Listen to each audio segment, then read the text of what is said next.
Hey guys, thanks for tapping in on this video. I want to remind you that we are crowdfunded and dream-driven around here. If you would like to support the show, head on over to patreon.com/pigeons420. With your support, we can interview some of the biggest minds in our space right here. Thank you so much to our members. Thank you so much to our patrons for supporting the show. And thank you for watching today's conversation. Chris, bro, it is great to see you, man. I'm so glad that you could come and join me this evening for a great conversation, my brother. We haven't actually sat down, had a great conversation in a few minutes, and it was long. It's been a couple of them. Yeah, it has. And I'm so glad that you could join us. Real quick, for anyone that doesn't know who you are, for the couple that have been sitting under a rock for a few minutes, if most people know who I am, they know who you are, because you've been on just about every show that I've had, including the show, our own show that we had. But we hang out every now and then. Yeah, we'll get there. But who are you, and what do you do? I get lucky enough to call you my friend. And I own a cannabis retail store in Winnipeg and Manitoba here. BlackTie Cannabis. You and me have done Highly Motivated together. Spent some time doing that for a little bit as well. But yeah, I mean, that's most of it.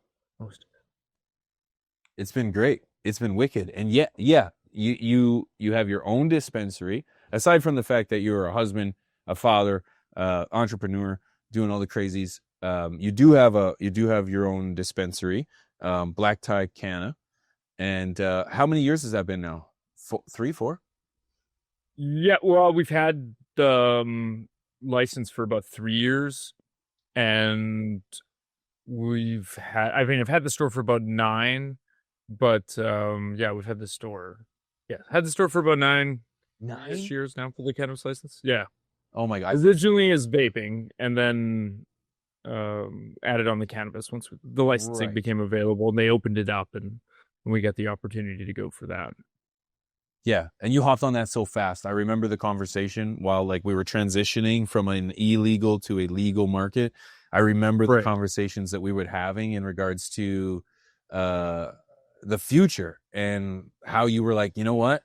I love the vaping thing, but if I can get in on this weed thing, this would be wicked. And I remember hearing your passion for it. And I remember it was almost like one of those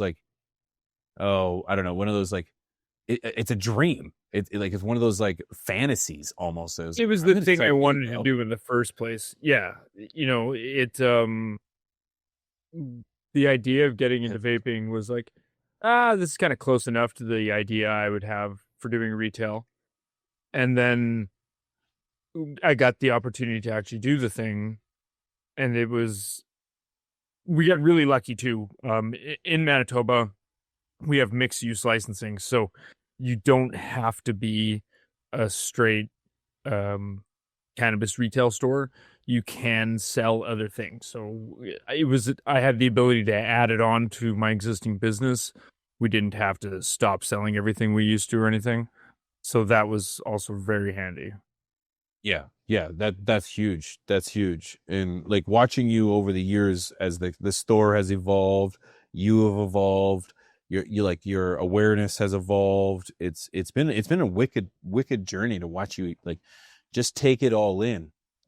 From none of being involved in the retail sector has allowed you to sit still for more than 5 minutes. It's kind of crazy how many things change. How quickly everything continues to change and evolve, both of the saturation of the market, the evolution of the availability of the products in general. It is the infancy of cannabis's permutation of the market. It is an early experiment what we're dealing with right now. Getting cannabis in more available places is going to change retail models. It's going to be, I think, become a lot more difficult to only be something like that, unless on large scales, and then we're going to regress to, boxer formats, which nobody wants to be completely subjected to that. I think they have to have their place, but I think just like wine stores, especially cigar stores and stuff like that, having the smaller cannabis store is still just so important. Everybody has the decision to create their own menus, and this gets a lot of people that get to communicate in very different ways, and it's great for people to find their niche. It allows them to find their guy.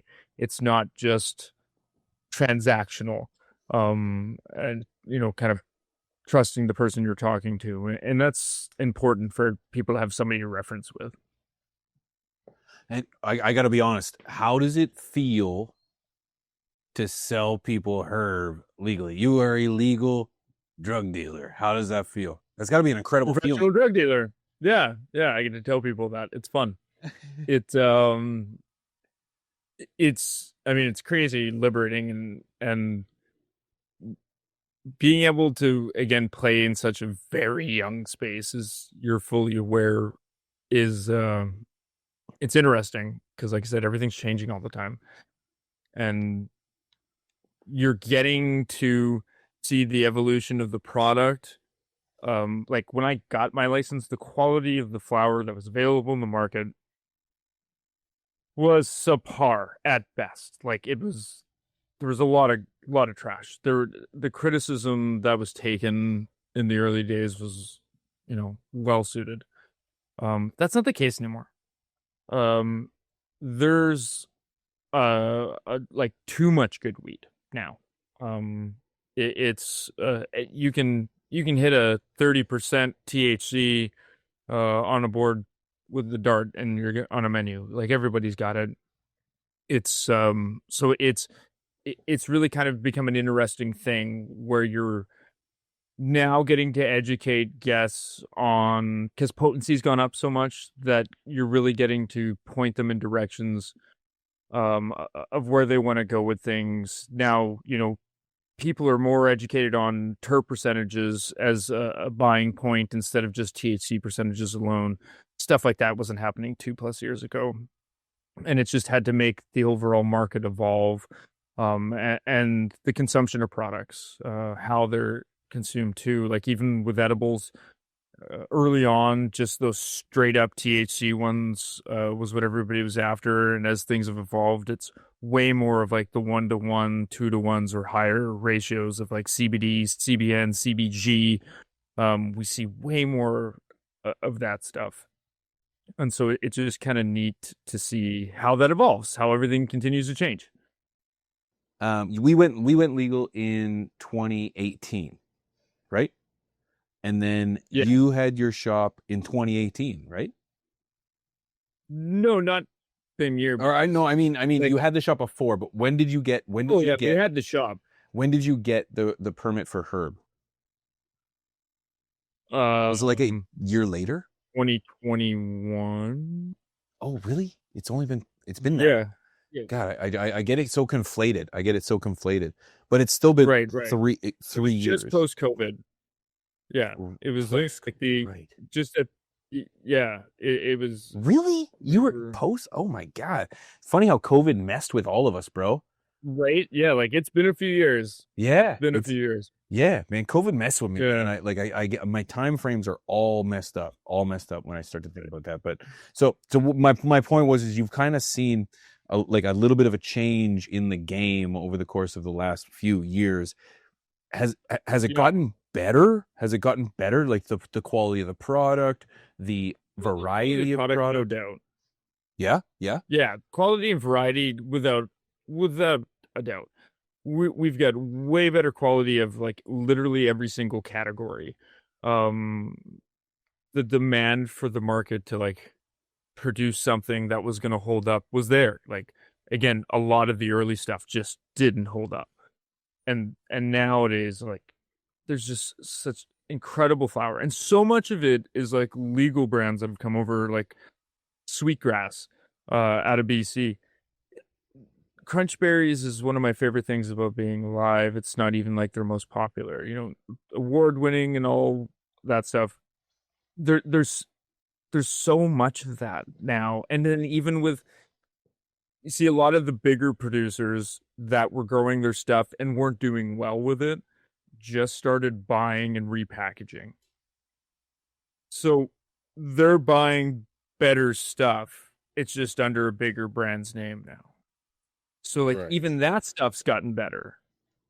You know, there's a whole conversation about the struggle of producers in general to survive right now and how difficult it is. Some people are making it happen, but it's from what I've seen been very, very difficult to make money in the process. Having quality products, not a big problem. Having the company that grows that stuff make money has been the problem. Right.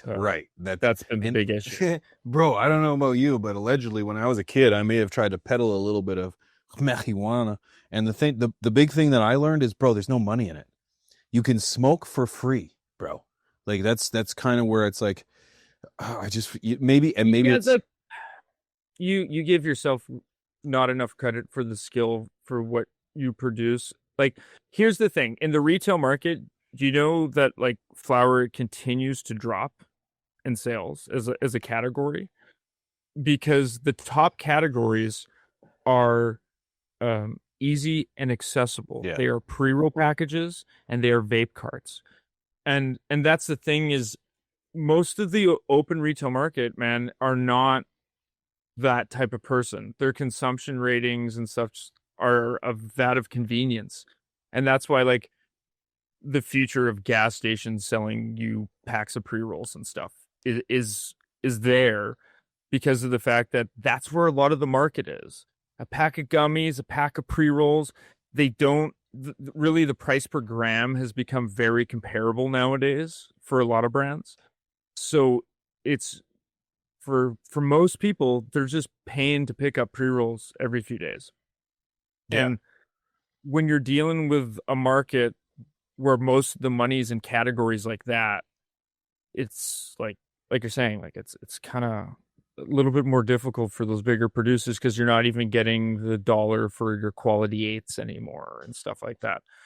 You know, it's a value 5-gram bag that takes a good share of that because you can just get really good flour for really cheap, you know, right. Paying like $25 or something for 5 grams. And it's like 28-30%, 2+% terps all the time. So if the future is in, like, if the future is in carts and pre-rolls, is there going to be a desire? Like, then like, I just think there's even less money in that, right? So it's like, well, so how's anyone making money? Concentrates isn't hard because you don't need good flour for concentrates. You just need the actual contents of what's in there, right? Sure, and good like, flour would definitely give you a higher like return. a distillate, which is right. Oh, for sure. And like there are different styles of carts, and that you do need good flour for. But for the vast majority of the consumer market, distillate doesn't have to be that great. Mm-hmm. Just the nature of it, but it's most of that market, right? So that isn't even something restricted. I've also seen things recently that's going to make things really interesting in a terrifying and exciting way. Health Canada is looking at reports of, I believe it was metals or something with vape carts. And vape carts has already been sitting on a very precarious ground, just like disposable nicotine vapes right now with Health Canada. We are mass throwing away batteries, lithium batteries. Huge. And with these, you're right, like it's an incredible, and that's a convenience purchase. There's a category of something where it costs you more per volume of the device than it does as a refillable, but the entire market, or not the entire market, but like a large majority of the market shifted over into a disposable because it's easy. Man, I'll admit, I've moved into disposables because of its simplicity. I can get out of my car, I can walk to my boy's hockey tournament or, you know, his hockey game from the car to the rink and just blast off 4 rips of a cart. And you know, that's the easiest form of method. Don't need a lighter, don't need a pipe, barely smell. Convenience. Yep, and you go. Variety and flavor, variety and I would be really grains and everything. I'd be very curious as the impact of these batteries, man, because in consuming those disposables, I've thrown away. Oh, I have no idea. I can't even count how many batteries. Thrown away, right? So you haven't recycled them. Thrown them away. Yep.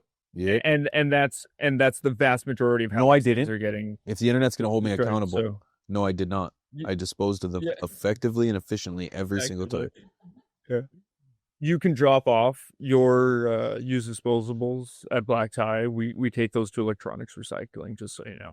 Okay, that's remarkable, and I love that, and I really feel as if now that I'm an asshole, I need a way to help people avoid throwing out old carts. So it's a message that we need to spread. Do you think most dispensaries take that shit back, or is that just something that you do? That's there, because you got to go out of your way. You got to go out of your way to dispose of those, correct? Yes. No one's coming no one's coming to the store to pick those batteries up and take them to Fido. No, they come home with me. Okay. Do you repair them or do you recycle them? No, I take them to the recycle. Okay. He's got I know he's got a small fort in his guest house of batteries that he's made. Wait, is there a chemical fire? Yeah, chemical fire. Yeah, it's the last thing we need, bro. Yeah, I would be interested to know of the environmental impact of these batteries. Yeah, like, is it huge? I'd be curious. Yeah. And even with the vape carts, like we're talking about, that's just depending on the elements. Some of them are ceramic, but it's just a bunch of metal and glass and plastics that are getting hucked out. So it's hard to it's just such a mass consumable versus things like. But now again, when you consider with the regular concentrate market, there's not the diversity of flavors and the convenience. You have to refill the thing, all that other stuff, right? Minor learning curves, right? And that's counterintuitive to the it's for everybody. And what an incredible thing. Now, if there's going to be, we're finding out that there's going to be a bunch of health risks associated with these things, because to be honest, it kind of makes sense. The vape carts we're using, those were originally developed for e-juice. Right. They were. So some of these have been modified to be able to run the higher temperatures for your concentrates, but like tiny elements get really, really, really hot and we're huffing the things. So I wouldn't be surprised. I'm interested to see what the report comes out, but that's, I mean, that's going to shift things because we're in a legal market. Corporations aren't going to lose all of that. So what new is going to come to replace that? You're right. Yeah. How do you replace that? You're right. They're a big category, and like that's not gonna just leave. No. So it's gonna, not if you're telling me that's nudging out the rest of the sales, right? If that's nudging out the flower sales, that's nudging out but that's it. That's the sale. We need a healthy alternative, or not healthier, but a far more efficient alternative. Maybe we do away with the disposable ones, and then we just focus and double down on the individual ones. And then maybe those devices get better. Like there wasn't a lot of good portable dry herb vape devices for the longest time. We were very restricted to what we had available. And that's boomed, right? You were recently talking about that with your Stork and Bickle toys. And I've always been a good fan of Verizon. You know, they're a Canadian company. There's so many players in that space now that even that the cheaper knockoffs from overseas are still a good enough device that it works. And as long as it gets the job done and that's your price point, fantastic. You are now consuming cannabis in a much healthier way. Yeah. So it's great that that's accessible there. And so maybe that's what's going to happen. Maybe things like the OCAN XL, you run that thing lots, or any of these type of concentrate devices for like shatters and such. Mm-hmm. Like they're just going to get better. Yeah. Well, they have it's probably better. Where that's going to go. You introduced me to my first machine when you introduced me to the Dr. Dabber. That was the first that we got really excited about. Remember that? That was the was my Dr. wedding. Dabber The XL Boost. It was like the Boost, I think. Boost. Yep, Yeah, you're right. yeah. Yep, the Boost. And that was huge. That was really cool because, in my opinion, that was the first. That was a long time ago, but that was the first time, and that was before you had your license to sell. That was as you were Before a I vape even had store. the store, I think. Was it? Was it? No, I think you had the store. No, I must. Yeah, but see, that's been almost a decade now, so that one's like right. doesn't. I know. That's crazy. Yeah. Pre-COVID, but anyway, you provided me with my first e-rig, and it was a Dr. Dabber. It was the Boost. I still have it, actually. In fact, and because the glass broke, but I can't use it. But boy, have they come a long way, because that was concentrates. Yeah. Then the dry herbs were before that. Puffco. Well, you know what? In fairness, I'm I like Puffco, but I'm a Dr. Dabber guy myself. Like, if I had to pick between the two, you set me on Dr. Dabber. Puffco is doing its thing. Don't get me wrong; they've got a very good quality system. Very different. Works quite effectively. I've tried it. I enjoy it. But deep down, I'm a Dr. Dabber guy. I'm a Dr. Dabber. Tiny Dabs. This is Tiny Dabs. It's just Tiny Dabs. You're right. Yeah, just Tiny Dabs. No big deal. But you got me hooked on that. Yeah, that was fun, and it's fun seeing those things evolve and come out of the necessity and what's available. And a lot of that was during the concentrate booms. Yes. And so that's where we started to see there was a necessity for it. It wasn't just those weird little 5-10 pens where you put like a tiny little bit and you're just like, and then you go like, okay, I'm gonna reload it, and then you give it to your other friend. And it's like, those are terrible, and nobody should ever use those again. But you don't have to. Like, there's way better options. Yeah, how things have gotten so much better, eh? Yeah. Bro, okay, so I have to ask, what's the best thing? Because man, you have the coolest job. Anyone who's listening, he is a dispensary owner.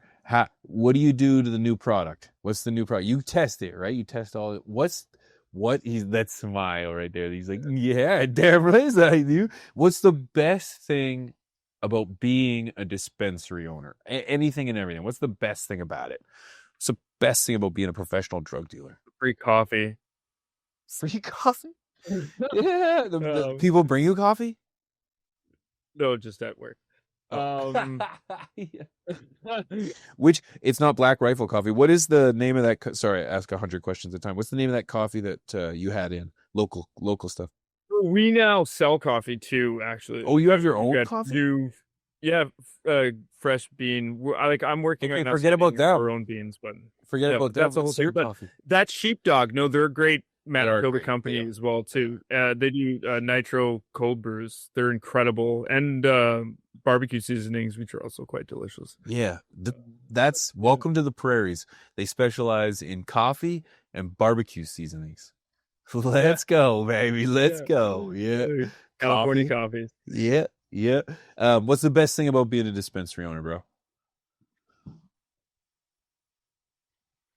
I think it's, especially because of right now at this time, it's about getting to participate in the crazy. I think this is going to inevitably get a lot less fun as time goes on. Mm-hmm. Just the nature of new commodities. I there's a lot of us that think cannabis is special in a lot of ways, and it is. But as a thing that gets sold, and as I keep watching how, like, again, the pre-rolls and the vape carts and the Pax edibles are the things that do well here. And I still think the beverage market's something that's going to grow too once it becomes more accessible. Yes. But and better companies get involved. But that's the fun. Jones Cola. Just like, yeah, like, and they've got involved. They made an extra $300,000 last year. It was like, congratulations. They haven't, like, I don't understand. They talked about coming to Canada, and they still haven't entered into any of the provinces here. I don't think that's the change. Maybe you might even be far more privy to this than I am. I haven't seen anything new. Okay, we covered an article 2 weeks ago that was about a Jones Cola coming into. Oh man, I don't know if maybe it was just the prospect of joining into Canada, but there was something. Okay. Yeah, there was something. During their launch, like when they announced that they were entering into it a few years ago or a year ago, again, what is time?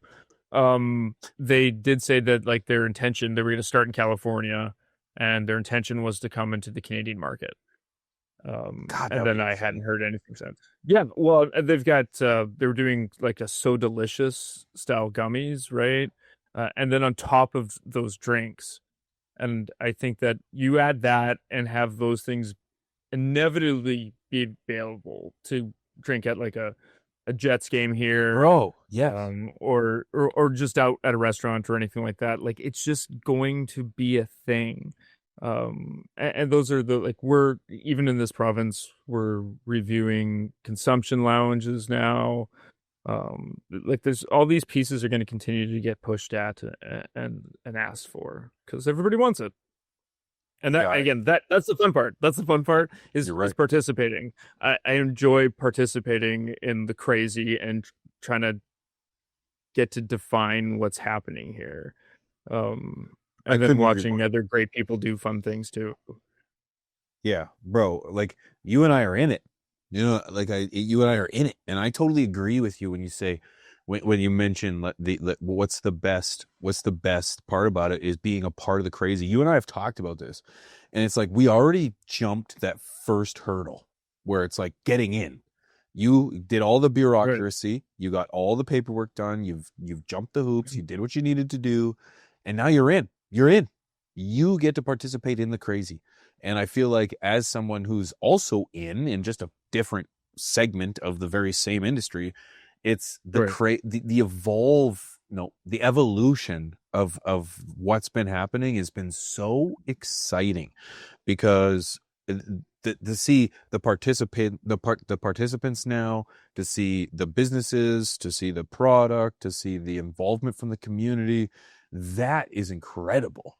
And like honestly, man, be a part of the cannabis industry is the dog sitting in the burning room, everything's fine meme. Yeah, it is. You know, right. It is. It is You're this.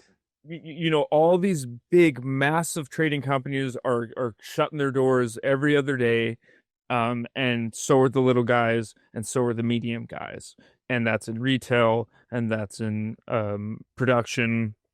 And you know, in so many different spaces.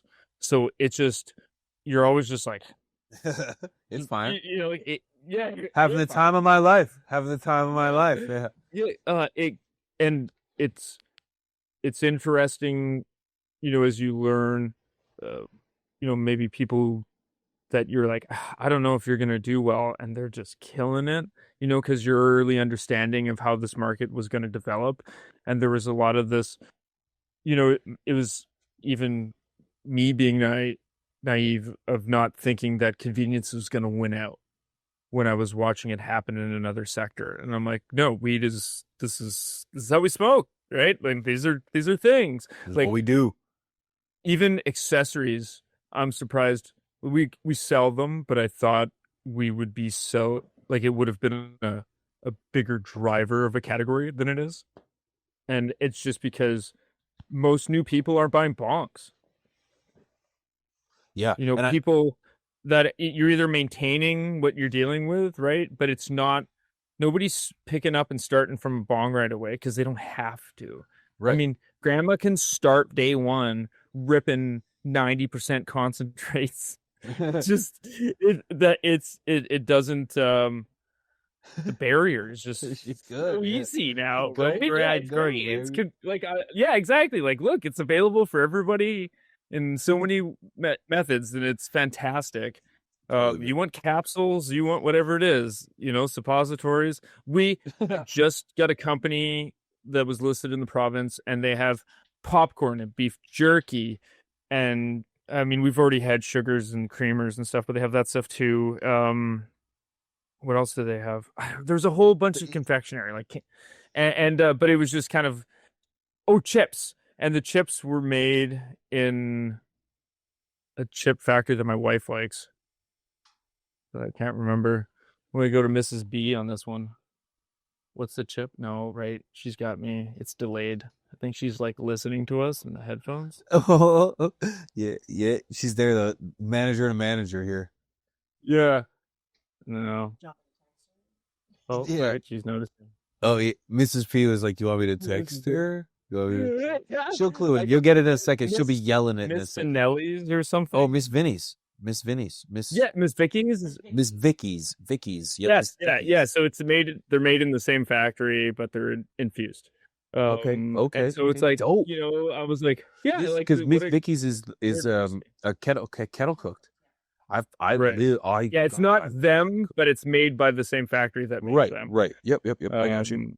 So I was yep. like, like quality chips. Yeah, quality damn chips. That's so dope.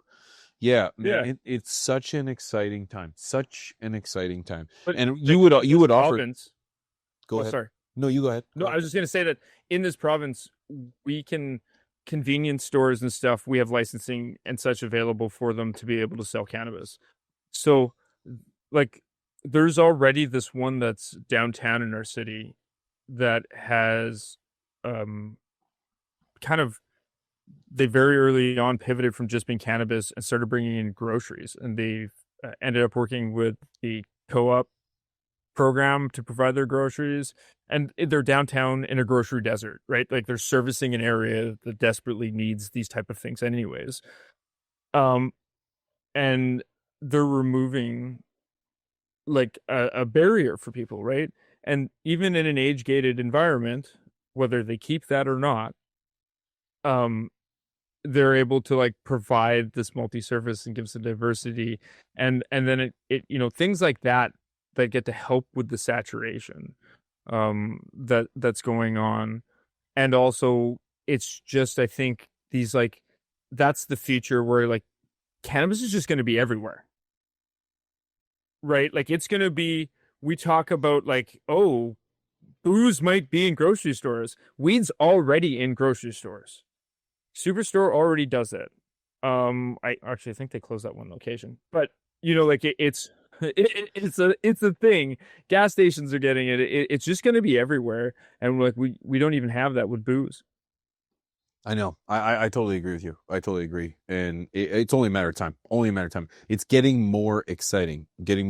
As time advances. It's neat. It's such what a neat experience to be able to have that with people that care about the product, and you're also getting this other service from them. Yes. And you just becomes this like that's, I think these community hubs, it's one of the reasons I brought coffee in the store. I'm like, I think just the evolution of really becoming that stereotypical Amsterdam coffee house. I know we can't consume inside legally yet, but creating that atmosphere, providing multiple services, local goods, all this stuff, giving you a reason like to be the guy that you go see for these reasons, because it's not just this simplistic thing. Because otherwise you order drugs online. Yep. Pretty easy. You're right. It's pretty easy, to get done. Yeah. What's different? No, that's very exciting. Very exciting. The question I was going to ask was, because I think this is pretty rhetorical. You're going to offer chips? You're going to offer drinks? Pretty much anything? Will you say infused products? Yeah, correct. Yeah, sorry. Yeah, like we already have beverages. Right. We just get a new one that tastes like Mountain Dew. Is there anything you'd say no to? Is there anything like nah? We're like no. What about CBD condoms? Like, I mean, there are lubes that we have available already. Okay. I brought in a case last year once, and like they took a little while to sell. They weren't like a hot topic thing. Forget about how they sold. How they feel. Yeah. Yeah. We both have kids, married. There's who's using condoms anymore. But yeah, I've heard of like what about CBD pillowcases? You sell those? I guess if there's a fucking market for it, I think there's a market. Like honestly, I think I know you well enough. You're like, well, if people are gonna buy them, then yeah, I would sell it. Like, why would you say no? Well, there's things that early on. That's why you have to like remove yourself from when you're building out a menu, because like that's fair. I didn't like give too much for them early on, and now I see a great use for them, even in my own case, especially going out and just having that little time dump. of surprise, you're high again a little bit later. And then just for a lot of regular people who aren't exactly consuming the same way I'm consuming as well too, and the variety that comes in that category. You're totally right, man. You're totally right, because you formulate your menu. It's like, it's no different than when say someone's stocking the food up for a restaurant, or literally making the menu for a restaurant. You have to decide and kind of make the idea of what's going to be hot, what's going to be interesting, what are people going to be asking about, what can I attract the most people with. When you're building a menu, what is that like? What are you looking for? Yeah, and that's the eternal small shop struggle is, You said you remove prioritizing. yourself. You remove yourself, but obviously your input's important, because if you like it, I feel like someone else might like it. And if you don't like it for whatever reason, say it just smells like hay, I feel like it's fair to say someone else isn't going to like that either. So some personal element is important, but sorry. Yeah, my standard is really, it's the value for the dollar. The dollar does what's the value it's providing, and what is that relationship to the rest of the menu too. I don't like a lot of overlap there. I run a smaller menu, and it should be a pretty easy close your eyes and just hit one of them.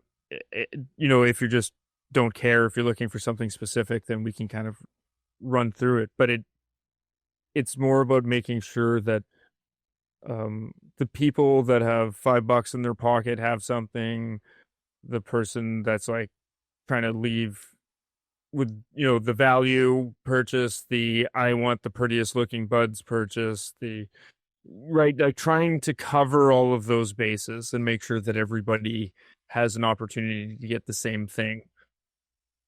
What speaks to you, man? What when you're looking for your particular smoke, people know that I'm like, when I'm looking for, I want funk. When it, like, nasty. I want armpity, footy, kind of the nasty. And then I want it to hit me like a train. And I know specifically that that's not going to reach to the most amount of people. If someone like, I know that the skunk doesn't always reach the most amount of people. They don't want that. They don't want to open that up and it smells like an armpit, because they prefer something that's a little sweeter. So maybe that's what do you look for? What do you enjoy? Yeah, I like something. I really, whether it's a little sweeter or it's got a little bite to it. I avoid the peppery a little bit more. I just, the coughing. If it's gonna catch me in the throat a little heavier, then that's something I'll push away from a bit more. But I like an uplifting body high. I have to, like you said, feel it as though you've thumped me in the chest, and then, but I also have shit to do. So it's just things that like have that little bit of a big kick up to it. Like an orange tings or something, where it's just got that like, Yeah. smell. Kucha. Yeah, I am. Yep. right in the jejunum. Yeah. A little bit of the extra. But I find if I get too much, especially with high percentage sativas, I sip it like water, and then I've got like I get just like head tired from it a lot. So, I try to stick away from that. Sorry, I was coughing up a lung, and I realized that you can hear me. They can't when I when I cough. So I was like, yeah. I'm coughing because I may or may not allegedly have consumed, and I'm dying. And then I realized that you can hear me. They can't. So yeah. So needless to say, he's a little bit distracted. It's because I'm coughing up in his ears while he's trying to talk. So one thing I wanted to talk to you about, bro, is that, well, I think this was like 2 years ago now, man. You were broken into. You had your place like like robbed. early on too. Yeah. We were part of a string of guys that got hit in the city very early on when they opened up licensing, and that's gotta fucking suck, man. I know you and I have talked about this, so I kind of know the inside, but man, that must have been personal, bro. Violated. Yeah, it's like it's like, not that it was like to be expected, but you go like, of course. You really did. And yeah, no, like it's like, of course this happens. And a lot of that, like some of that is where they focus requirements on security and such, and things that I Prying think doors need not to one be of them. taken more. Well, yeah, like I know that they want you to put a solid door up on the vault. Well, it's not even a vault. It just needs to be a locked, consumed door. You need to have a camera in there. You need to. they're fine with lockable uh, cabinets. Any like a IKEA cabinet that can be locked in a locked room. So those were a lot of the baseline stuff. That's changed. A lot of that's changed very heavily. So that's the requirements has gone up, but it was just early on. It was more about like, we got to cover the windows so the kids can't see in. But if you lock the doors and there's cameras in the security system, you're good to go. And so stuff like that definitely needed to be adjusted. Totally. And just for anyone that does not understanding, you would black out the windows so that children can't see what's going on the inside, because they're clearly dumb, naive, and stupid. But the downside is that when a criminal comes into your store, they can literally lock the door and then hold you up all day long, and nobody would know anything. Anyone passing by would have no clue what's going on the inside when your life is in danger, and so on and so forth. It's the silliest thing, right? That's ludicrous. You just have to explain that, and you go, it seems pretty obvious why that needs to change. Yeah. But like some provinces have Alberta, and I think BC did that as well. I don't think BC had that up. I know Alberta took theirs down because they had a string of robberies that were taking advantage of the fact that, like, you just walk in, turn around, lock the door, you control the building now. Yeah. You control the building now. That's a great way to put it. You control the building. That's crazy. People don't understand that we don't have here in Canada. We don't. I suppose you could keep a firearm on the premises. It would have to be. Well, I don't even know actually when we talk about this particular business, because maybe you get like armed security technically as well. Okay, fair. Okay, but Lord help you, the cost of that. I'm just thinking, like, here in Canada, you could. I don't know the logistics of whether or not you could keep the two of them together. I know at home I don't have an issue. However, being in a business, I know that let's assume you can. Let's assume the law doesn't say that you can't. That firearm would still have to be unloaded and locked up. So that's the law. That's the law of firearm ownership here in Canada. So you don't even have that as a protection to protect yourself. If people are like, well, have a firearm. Well, I'm not going to tell my friend to break the law, at least in front of the public eye on the internet. But that's legally not an option. Now you're in a cave with a criminal with a locked door. They can't see in. They are probably armed, because, believe it or not, criminals don't follow the law, even though your firearm might be there locked and unloaded. It's like, shit. This is frustrating. Well, I mean, they had a problem just like we did with liquor stores for a while in Alberta. And then, it's lessened, and it hasn't been the issue that it used to be. And like with my shop, they did it in the middle of the night. So I didn't, I got the alarm notification. You weren't there and watched the video. No, they Navy SEAL drilled out my lock and did the whole thing. And so that was a little bit of a different circumstance in terms of that, because luckily we haven't had any issues. In terms of that, the community's been fantastic, and I've been lucky enough in the 9 years that we've never had any issues. Right. Well, and heaven forbid. Yeah. Because he is heavily armed, and it's loaded, and there are cannons and tanks in the back with heavily armed personnel, and helicopters that scout all the time. So don't even try it. Don't even try it. You have the footage. Do you mind it? We don't have it right now, but do you mind if I overlay it on the video, just a little snippet of it of them coming in and taking your shit. Oh, I'm sure. Yeah, I have to find it and search it, but so this is the bonus of watching these videos back afterwards, is that I get to edit it and remove all the times we said the C word and all that stuff. So just so they can get a little idea of how scary it is. Nobody was there, thankfully, thankfully that nobody's there, and so on and so forth. Okay, so here I asked you what was the best thing about being a professional drug dealer. What's the worst thing about being a dispensary owner / professional drug dealer? I think it's just the inverse of the same thing I like about it. There's so much chaos. It is such a burning room of chaos, and there's so much of this. It's regulated industries, and I'm involved in 2 of them with the C word and with vaping, and those things can change like that, and it has nothing to do with you. It is none of your decisions. It's all regulatory. Vaping's facing a flavor ban and a federal one. And so, if that goes through, that's going to change vaping in Canada quite drastically. And that conversation as part of the vape cart thing too, because cannabis companies are not playing really on par with a lot of these flavors, like how they're supposed to be flavored.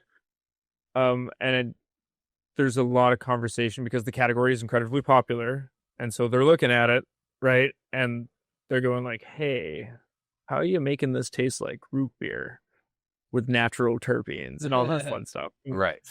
Impossible. And well, I wouldn't say impossible, just we're not there yet. It's not. It's and like for some of it is being done that way, but there's, as we know, there's lots. Right? The testing stuff, all that fun stuff. There are gaps in the fence where things sneak through. And as that evolves, which is also exciting too, as we get a more regulated, high quality product, like that's what that's all facing towards. And it's part of the reason we all bitch and complain, but we're just like I said early on, like it's you trip over good weed all the time. Now it's not, if you're going to shops that don't, if you're going to a big shop, a big corporate shop, they have purchasers that are making deals with producers and are getting kickbacks. They're selling shelf space. They're doing all the things that large, like what Best Buy does or what any other big box store or a retailer does. They an LG TV's on an end cap because they paid to be there that week for that sale. It's not just because Best Buy thought it looked nice. They're making money off of it, and there are cannabis retailers that operate that like that. And so that's what you're getting available to you if you want to purchase off of dollar, right? Like that's the selection. And then there's where you get into smaller guys where it's just like they're just picking up what they think they want everybody to get and trying things and having more hand-on experiences. And that's where it's a positive of the mix of having those different retail experiences, having these guys in more residential nodes where they can become the more community-centric. Right. And that's the reality of a ever-changing system that is unpredictable and can essentially go from static to chaos overnight based on regulation and that flavor ban has been around. Like if I'm not mistaken, you and I have been talking about that for like the last 2 years. Go ahead and get some time. Like, there's been provincial things. There's been early on pushes to have it included when we were first getting legislated and added into the Tobacco Act. So, those things were avoided because there was still a lot of uncertainty in general anyways. And as Health Canada's shown with how they've handled all this Zyn stuff, you'll see that like they don't have a clue what's going on, right? Because they let Imperial Tobacco just totally lie to them, and they're like, "Oh, it's a smoking cessation. This doesn't need excise tax or whatever." And it's like 20 milligrams of nicotine, and like I know you can get way higher in the States, but that's a pack a day level. Like it's tons, like 50s tons. You're getting crazy nick buzzes off of these things. Like no one was ever consuming this much nicotine before, and so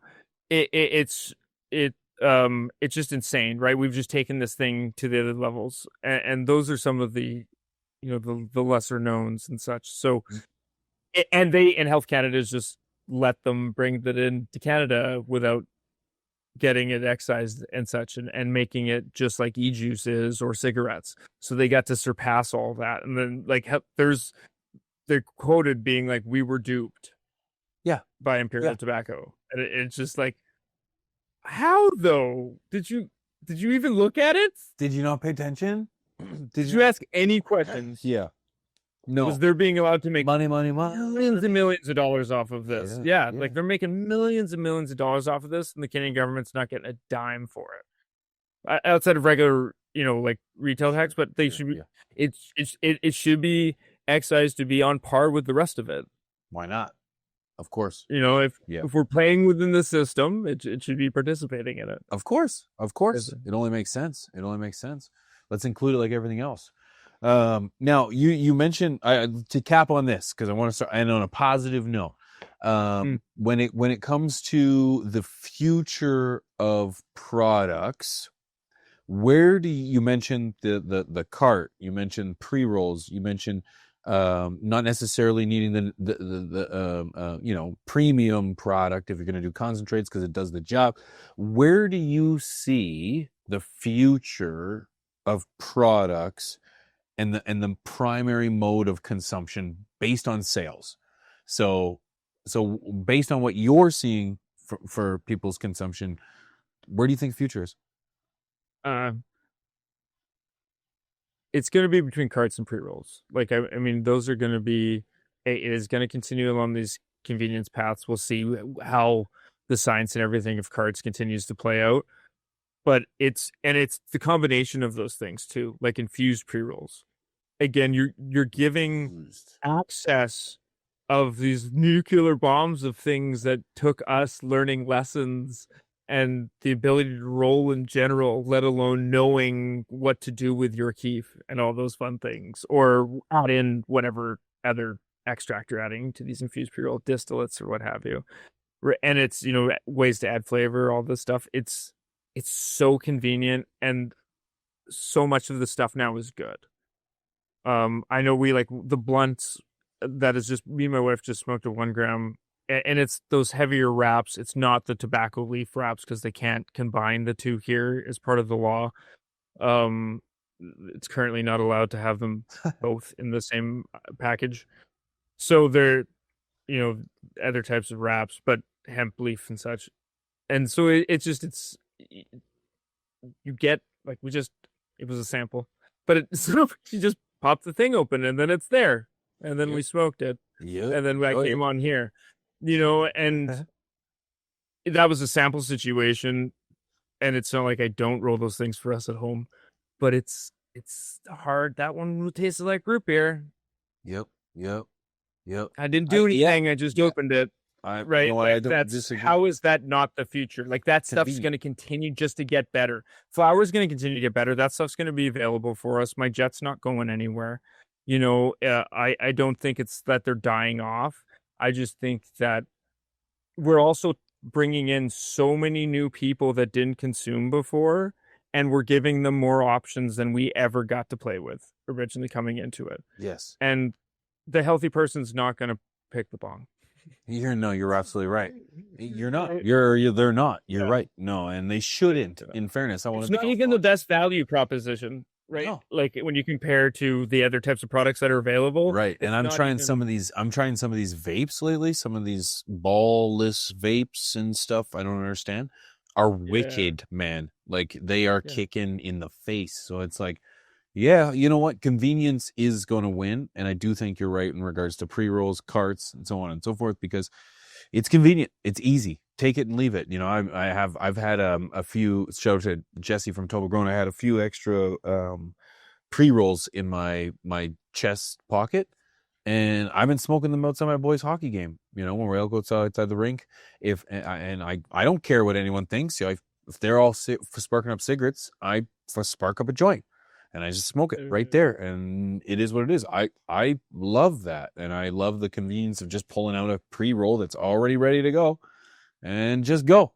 and sometimes smoke half of it, throw it away or what have you, but convenient. But it's cannabis for everybody. It's getting people that would never touch it. It's getting older generations, people that are only would buy a bottle of wine. How do you get the soccer mom to buy a pack of pre-rolls? She's not going to buy flour and a grinder and pack it, paper and do all that unless she has the desire to.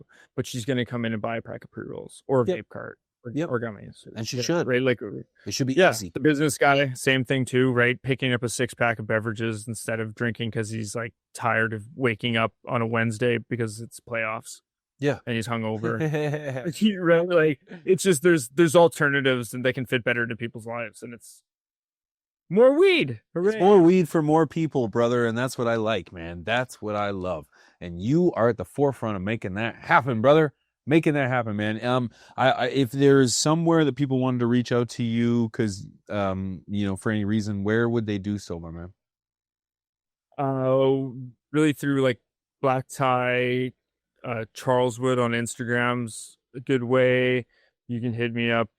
Any of the stores' socials. We're on Facebook, X, Instagram. Check us on BlackTieCannabis.ca. You can email us directly there. Any of that fun stuff, the menu's kicking on there and everything as well too, for anybody that's in province or like any of the accessories stuff. Brother, thank you so much, man. This was a wicked conversation. Yeah, living the dream as someone who can do something that so many people dream of doing, and breaking through and doing it and hustling and grinding, man. And it feels great to have somebody who's on the inside, just like me, So we have these conversations. Fun. This is what's made it all fun too, right? Yeah, exactly. It makes it fun to have somebody who's like, it's crazy. And we can write it off as a business expense. Yeah, exactly. Yeah, exactly. Chris, thank you so much, brother. I appreciate you for joining, man. This was wicked, man. Anyone and everyone should go and check this guy out and go support the cause if you can. I know we got a lot of local viewers, so make sure you go and check things out because he's got it going on. And I love the layout of your store. I love the gentleman. I don't want to alienate anyone, but I love I'm going to rephrase. I love the formal appeal of it, and I love the personal feel of it. And I think when people come in, they're really going to enjoy that welcoming vibe that Black Tie offers. And I appreciate it, man. Thank you. I appreciate you, brother. Thank you so much for being on, man. This was, I think we're on episode 10, so thank you for being 9. Thank you for being the top 10 for me, man. I appreciate you, brother. It means the world to me. I appreciate it. Thank you, bro. Have a good rest of your night, bud. Thank you, man. You too.